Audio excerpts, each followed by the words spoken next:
अस्सलाम वालेकुम एवरीवन, मेरा नाम आफरीन अज़हर है। मैं साइकोलॉजिस्ट हूँ और हैप्पी बीइंग फाउंडेशन की फाउंडर हूँ।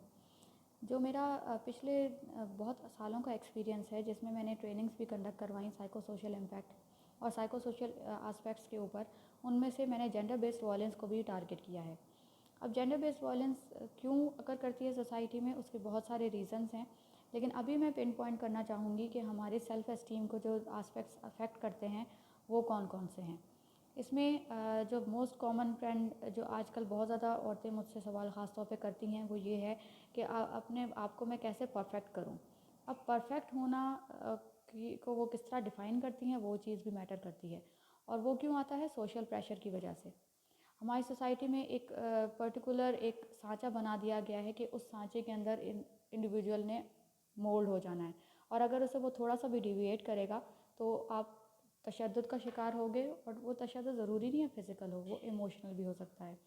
इमोशनल हरासमेंट और बुलिंग बहुत कॉमनली अकर करते हैं हर तरह के जेंडर में, ख्वाह वो मेल हो, फीमेल हो या ट्रांसजेंडर हो।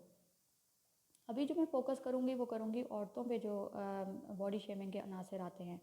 मेरी एक रिसर्च के मुताबिक मैंने ये फाइंड आउट करने की कोशिश की कि कौन कौन से ऐसे साइको सोशल इंडिकेटर्स हैं जिसकी वजह से हरासमेंट और बुलिंग का औरतें शिकार होती हैं।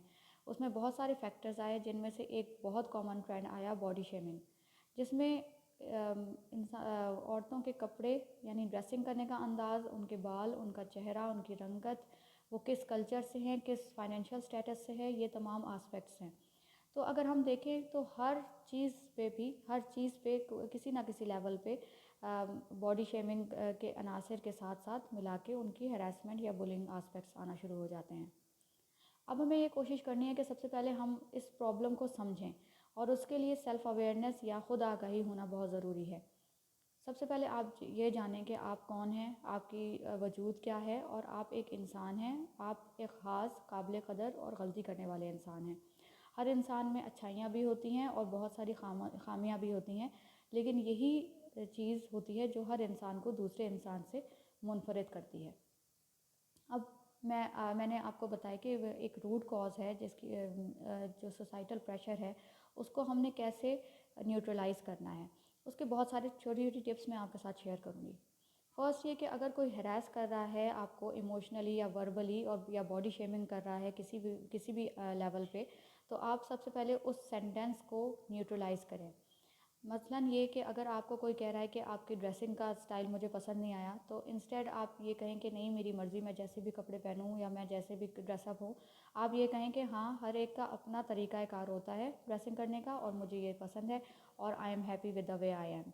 तो इस तरह ये हुआ कि इस सेंटेंस से आपने उस बंदे की नेगेटिविटी को न्यूट्रलाइज़ कर लिया। दूसरा तरीका ये है कि आप इसको एजर्टिव वे में नो कह सकते हैं अगर आपको कोई चीज़ बुरी लगे। उसका तरीका ये है कि आप उस बंदे के पास जाएं जब अप्रोप्रिएट टाइम हो, और उस टाइम उसको ये कहें कि मुझे आपकी ये बात नामुनासिब लगी है, तो काइंडली आप इस चीज़ को अवॉइड करें। लेकिन आपने उस स्टांस को नेगेटिव वे में इस तरह नहीं कहना कि वो आपको और ज़्यादा तशद्दुद की तरफ ले जाए या बुलिंग की या हरासमेंट की तरफ ले जाए। तीसरा तरीका ये है जो बहुत मैसिव लेवल पे एक इम्पैक्ट क्रिएट होता है बॉडी शेमिंग का, वो हमारी मीडिया है। मैं मीडिया को भी ये रिक्वेस्ट करना चाहूँगी, मीडिया के जो लोग हैं, कि वो ऐसी चीज़ें ना हाईलाइट करें जिससे एक परफेक्ट बॉडी का एक कॉन्सेप्ट आना शुरू हो जाता है, और उस कॉन्सेप्ट पे अगर कोई ना उतर पाए तो फिर उसके ऊपर तनकीद होना शुरू हो जाती है। तो हमें चाहिए कि हम नेगेटिविटी के बजाय मीडिया पे पॉजिटिविटी को फैलाएं, जो कि मेरे फाउंडेशन का भी एक बहुत बड़ा ऑब्जेक्टिव है।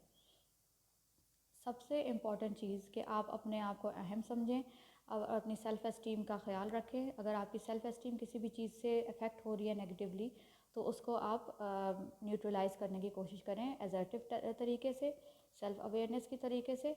और बहुत इम्पॉर्टेंट एक और फैक्टर है सोशल सपोर्ट के ज़रिए। सोशल सपोर्ट ग्रुप्स भी बहुत ज़्यादा आपको मिल जाएंगे, जिसमें आपको एक ही तरह के मेंबर्स मिलेंगे जिनकी एक ही नेचर ऑफ प्रॉब्लम है।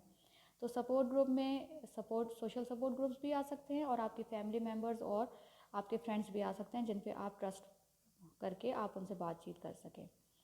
आई होप कि आपको ये प्रॉब्लम्स जो हैं आइडेंटिफाई करने में आसानी हुई होगी, और बॉडी शेमिंग का जो एक आस्पेक्ट है उसको अंडरस्टैंड करने में भी आपको मदद मिली होगी।